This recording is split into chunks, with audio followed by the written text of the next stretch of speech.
అందరికీ నమస్కారాలు. జై అమరావతి. ఇంకా గట్టిగా జై అమరావతి, జై అమరావతి. ప్రజాస్వామ్యం గొప్పతనం, ప్రజల సంకల్ప బలం మరోసారి చాటి చెప్పిన రోజు ఇది. రాష్ట్ర చరిత్రలోనే కాకుండా దేశ చరిత్రలో సువర్ణ అక్షరాలతో లిఖించదగ్గ రోజు ఇది. చరిత్ర ఉన్నంత వరకు అమరావతి చరిత్ర ఉంటుంది. ఆ చరిత్ర ఉన్నంత వరకు రైతుల చరిత్ర అమరావతి చరిత్రలో శాశ్వతంగా మిగులుతుందని చెప్పి కూడా నేను మీకు తెలియజేస్తున్నా. విధ్వంసకారులు అనేక కుట్రలను దాటుకుని అమరావతిని గెలిపించుకున్నాం. ప్రజా రాజధాని, ప్రజా విక్టరీగా ఈరోజు మనం నిరూపించుకోగలిగాం. ఈ సందర్భంగా అమరావతి రైతులకు, రాష్ట్ర ప్రజలందరికీ అభినందనలు, శుభాభినందనలు. మన ఆత్మ గౌరవాన్ని నిలబెట్టిన ప్రధానమంత్రి నరేంద్ర మోడీ గారికి మనస్ఫూర్తిగా ధన్యవాదాలు తెలియజేస్తున్నాను. గట్టిగా చప్పట్లు కొట్టి అభినందించండి. అమిత్ షా గారు, అందరూ కూడా కేంద్రంలో ఒకరిని కాదు అందరూ సపోర్ట్ చేసే పరిస్థితికి వచ్చారు. ఇదే ప్రాంతానికి ఇంత మునుపు కూడా వచ్చాను, ఒకసారి గుర్తు చేయడానికి. ఏదైతే విధ్వంసం చేసిన తర్వాత మీ అందరికీ ఇబ్బందులు ఆ రోజే 3 రాజధానులు అనౌన్స్ చేసిన రోజున ఇక్కడికి వచ్చి పవిత్రమైన స్థలం ఇది, మామూలు స్థలం కాదు. దేశంలో ఉండే ప్రార్థనాలయాలన్నింటిలో ఉండే పవిత్రమైన మట్టిని, పవిత్రమైన జలాలు తీసుకొచ్చి ఈ ప్రాంతమంతా పునీతం చేసి ఇక్కడ అలాంటి పవిత్రమైన మట్టి నీరు ఇక్కడ ఉంది. ఇప్పుడే మాధవ్ గారు చెప్పారు, ఆ రోజు ప్రధానమంత్రి గారు వచ్చినప్పుడు ఒక మాట చెప్పారు.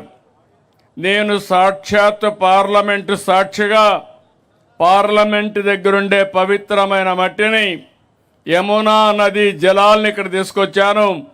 అంటే ఇది మట్టి జలాలు కాదు, దేశం మొత్తం అమరావతితో ఉంటామని చెప్పి నిరూపించిన రోజు ఇది. ఓసారి ఈ చరిత్ర మనం మర్చిపోతే చాలా కష్టమవుతుంది. ఆ రోజు ఇక్కడే కాదు, అన్ని దేవాలయాల్లో, అన్ని గ్రామాల్లో పవిత్రమైన మట్టిని తీసుకుని, అక్కడ జలాలు తీసుకుని దేవాలయాల్లో పూజలు చేసి ఆ పూజ ఫలితాలు ఇక్కడికి తీసుకొచ్చాం. అలాంటివన్నీ కూడా మనం ఒకసారి గుర్తుపెట్టుకుంటే ఈరోజు సాక్షాత్ పార్లమెంటు ఒక పార్టీ కాదు, ఎన్డీఏ పార్ట్నర్సే కాకుండా దేశంలో ఉండే అన్ని రాజకీయ పార్టీలు అండగా అమరావతికి నిలబడ్డారంటే అది చరిత్ర. కానీ ఒకే ఒక పార్టీ, దిక్కుమాలిన పార్టీ, ఏమనాలో తెలియదు, వాళ్ళని మనం చూసాం. శ్మశానం అన్నారు. ఈరోజు మనం తెలుగు లేని శాసనాన్ని చేసుకునే పరిస్థితికి వచ్చాం. నేను ఎప్పుడూ చెప్పాను, 3 ముక్కలాట చాలా సులభం అనుకున్నారు. ఆ 3 ముక్కలాటతోనే ఏమయ్యారో మీరే చూశారు. అలాంటి జరిగే పరిస్థితి వచ్చింది. ఇలాంటి పవిత్రమైన సందర్భంగా నాకు చాలా భావోద్వేగం ఉంది. మీకు ఒక నమ్మకం, ఇది ఒక రాజధాని అవుతుంది, మీ జీవితాల్లో మంచి కలుగుతుంది. అదే కాకుండా మీరు ఇక్కడ రాజధానికి భూమి ఇచ్చిన వారు శాశ్వతంగా అవుతారనే మంచి పేరు కోసం ఒక నమ్మకంతో నాకు 29,000 మంది రైతులు 33,000 ఎకరాలు స్వచ్ఛందంగా 1% లిటిగేషన్ లేకుండా ఇచ్చారు. ఆ రోజు ఈరోజు నారాయణ గారు ఇక్కడే ఉన్నారు. చెప్తే మీ దగ్గరకు వచ్చి మాట్లాడి చేశారు. ఇది అమరావతి ఒక క్యాపిటల్ కాదు, ప్రజల ఆత్మ గౌరవానికి చిహ్నం. ఇక్కడే అమరలింగేశ్వరుడు కొలువు, ఇంకో పక్క ప్రసిద్ధ బౌద్ధ స్తూపం, కృష్ణమ్మ తల్లి, దుర్గమ్మ తల్లి. ఇంతమంది అండగా ఉంటే తాత్కాలిక ఇబ్బందులు వస్తాయి కానీ అమరావతికి ఎప్పటికీ అపజయం లేదు. ఇది చరిత్ర. ఆ రోజు కూడా నేను ఆలోచించాను, ఎక్కడ రాజధాని అయితే బాగుంటుందని ఆలోచించాం. నడి బొడ్డున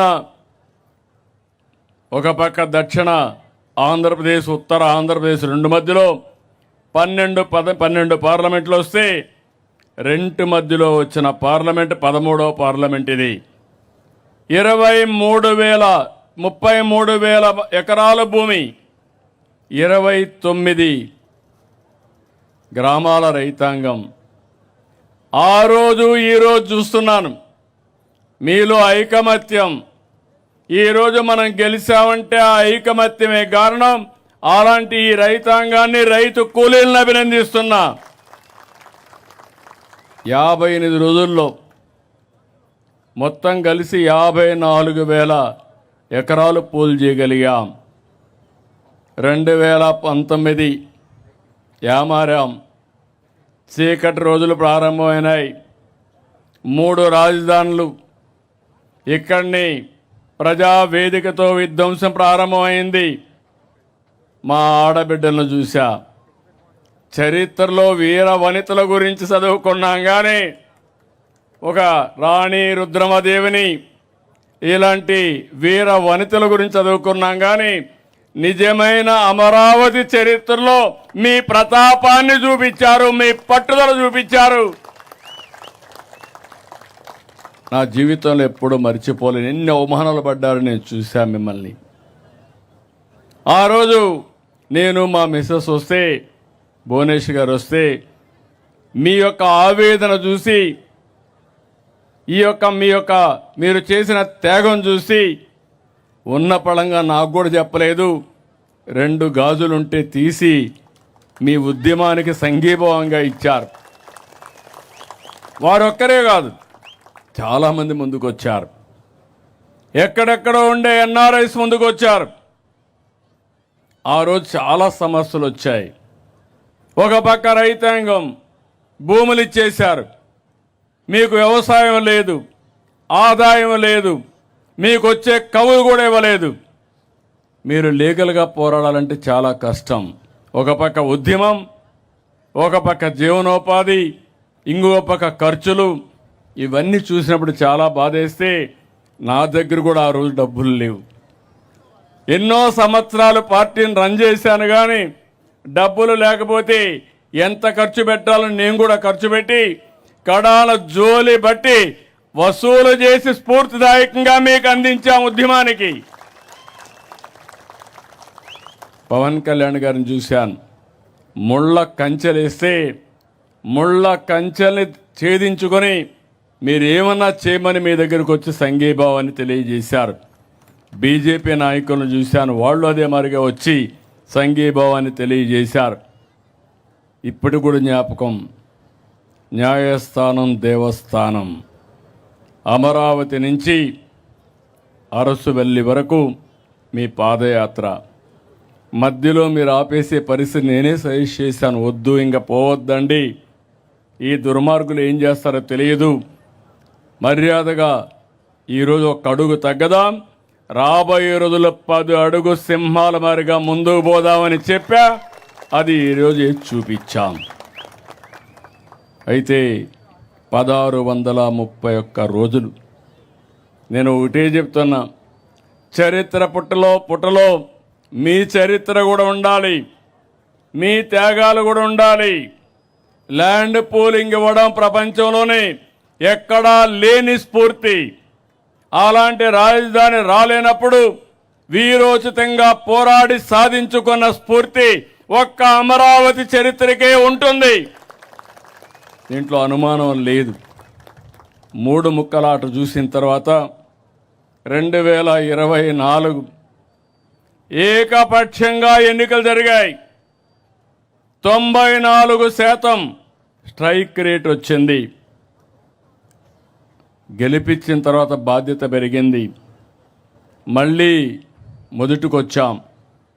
ఆ రోజు మీరు చూస్తే మొట్టమొదటిసారిగా హైదరాబాద్ను అభివృద్ధి చేయాలని నేను అమెరికాకు పోయి ఐటీ కంపెనీలు తెచ్చాను. ఈసారి ముఖ్యమంత్రి అయిన తర్వాత 14లో నేరుగా సింగపూర్కి